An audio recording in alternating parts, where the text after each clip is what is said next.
We're out in the shop today. Gonna see if we can finish out the face on this Tinkerbell clock. So I've got the face here. Basically what we want to do is we want to make this part capable of swinging on a hinge here.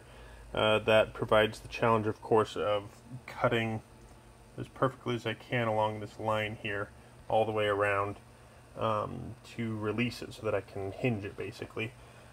So my plan, I got a hold of some carbide blades here. They're usually used for cutting steel, which I'm pretty sure that's what this is made out of, just a sheet of steel. And then here I've got a keyway. This is usually used in an engine to attach a gear to a shaft.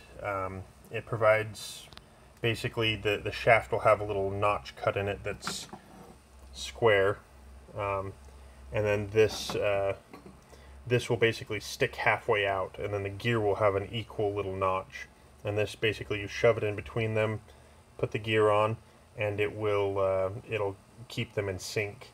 It also provides the advantage of, if there's too much stress, this keyway will just shear in half, and the gears will, basically the gear will separate from the shaft, so it doesn't cause major damage. It just destroys the keyway here.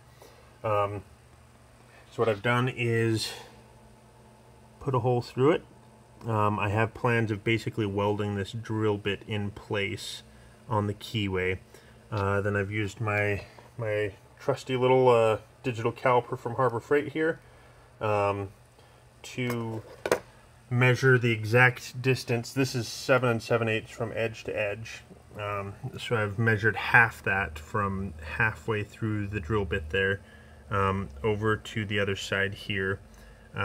Basically, I'm going to try to center these carbide bits on those marks there and there, and see what happens, I guess. So I'm going to see if I can get those holes made. Got it lined up there.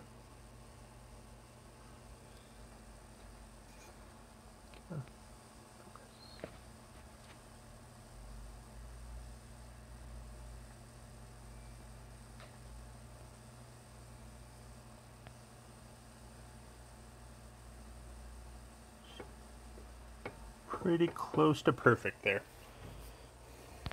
So, let her rip.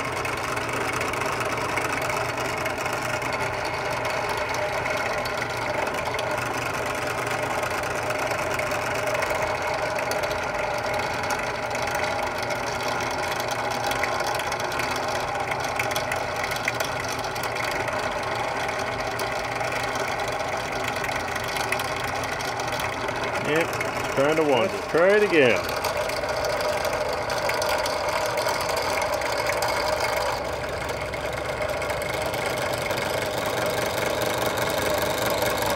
That looks a little better.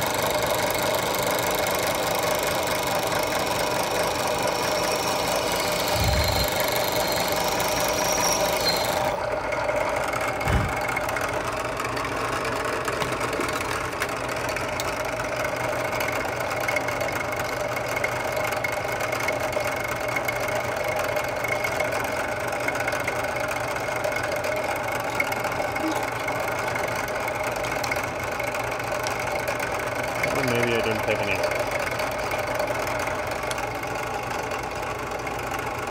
Really? Nothing for me.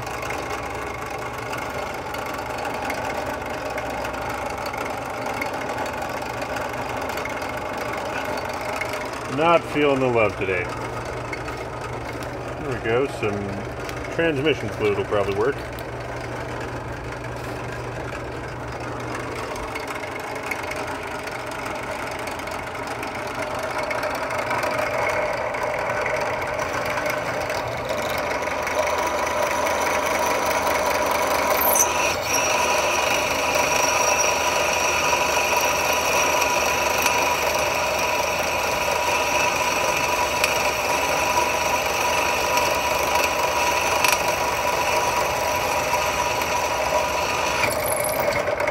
Yeah, beauty. Now just do it again.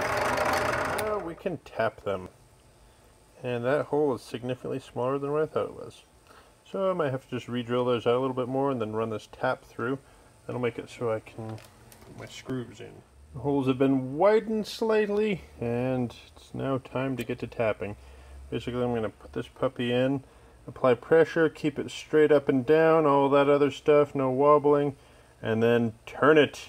You want to basically, when you're tapping something, you want to turn, go a little ways, stop, turn back until you feel it cut the threads backwards, and then continue and go back and forth as you're going down.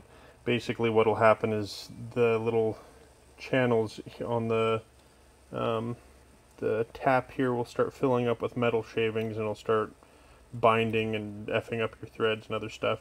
So when you go back and forth, you basically, instead of making long slivers that will bind it up, you cut them into little pieces that can fall out and through and go where they want to go.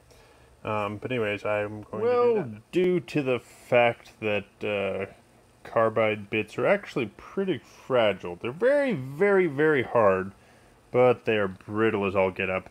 I am now down to one carbide bit.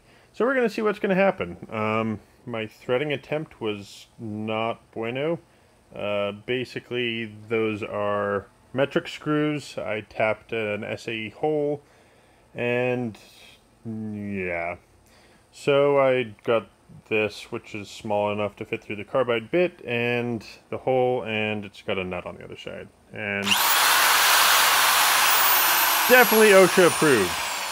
Let's see what happens. Actually, I'm thinking about it. Yeah, I'm going to have to weld that to the bit. And let the judgment begin. I know it's terrible.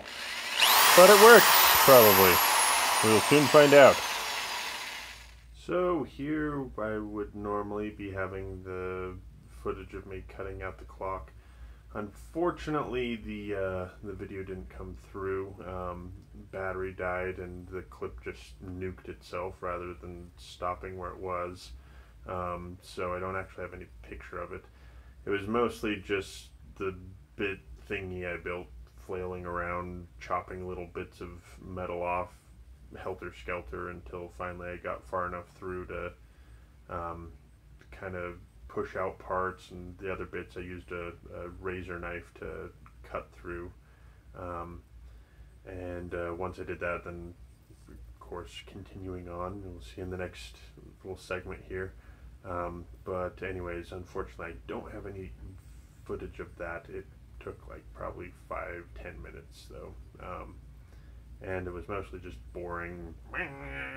So anyways, continuing on. Not completely sure at what point it cut out, but here we are. I've separated it. As you can see, it has some very nasty looking jagged edges, but that will be a job for a file and some time. Lots and lots of time. Hey, it's a clock. Anywho, I will start filing that.